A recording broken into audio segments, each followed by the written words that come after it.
Hi guys, Spart765 here. Today I'm doing a gun review on a gun I just got today. And that is going to be a gun I've kind of wanted for a long time. That's a H&K USP 40. I just bought this from a buddy. And I got 2 holsters and 6 magazines with it. The gun itself is a 1994 production.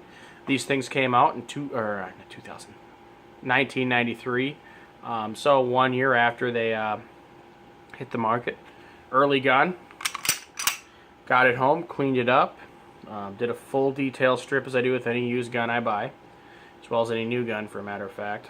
The gun is excellent for being, 22 years old. She cycles flawlessly. Very smooth, very broken in, obviously.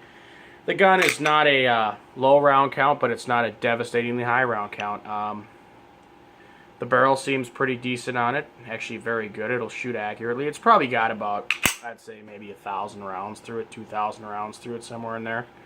But anyway, just going over the USP 40. For me, the ergonomics are great. Whoops.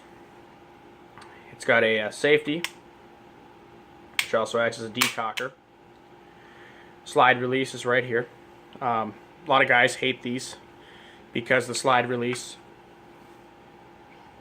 lands right on their thumb and they can keep the slide from locking back. I don't have a problem with that because I have fairly small hands, so it fits me perfectly. This is really like the gun that made the 90s as far as handguns go. Those of you that know, when this thing was released, it was top of the line, revolutionary type thing, kind of like the Glock when the Glock came out back in the late 80s, or the mid 80s I should say.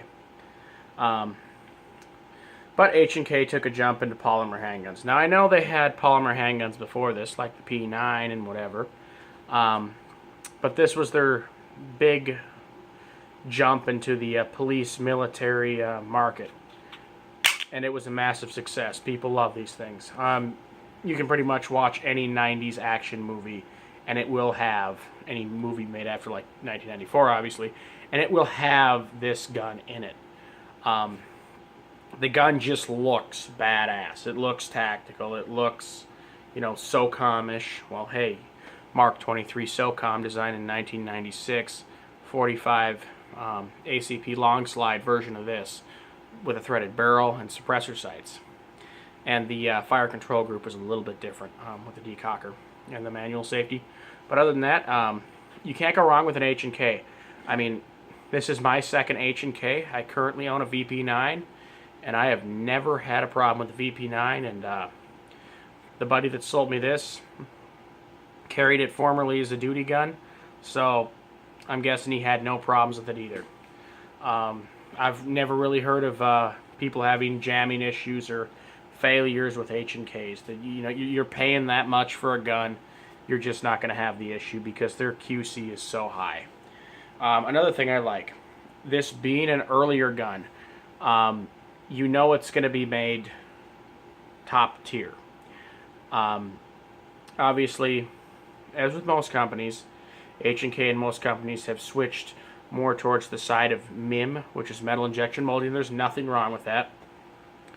But from what I've read, there are more parts in this that are forged and milled than the current production H&Ks, which a lot of parts are MIM that used to be forged and milled. That's what I've read. And it appears to be that way on certain parts. But I don't know, that's just what I read. But I'm very happy with the gun. The only thing that I might replace in it is the recoil spring. It seems okay, but might be a tad bit weak. But being a 22-year-old handgun, I'm not going to complain about it. A recoil spring is $10, and I'll get that new recoil spring in there, and it's probably going to be the same tension anyway. It's an H&K. They probably don't go bad. It did have night sights on it, Trigicons. They are very, very dim, so I'm guessing they're over 10 years old, so they were probably put on back in the early 2000s. I'm also going to replace those with some new ones. But anyway, yeah, H&K USP, if you can get one, pick one up. I know they're expensive, but they're worth it. Get a used one. You can get a used one for like, $400 or so, 400 or 500. That's about what I paid, and it's definitely worth it. Um, you know, new at like, what are they, $700? I mean, you go on Arms List and you can find them for $500, $400 to $500, just depending on who's selling it. But anyway, that's my review. Spartan 765 out.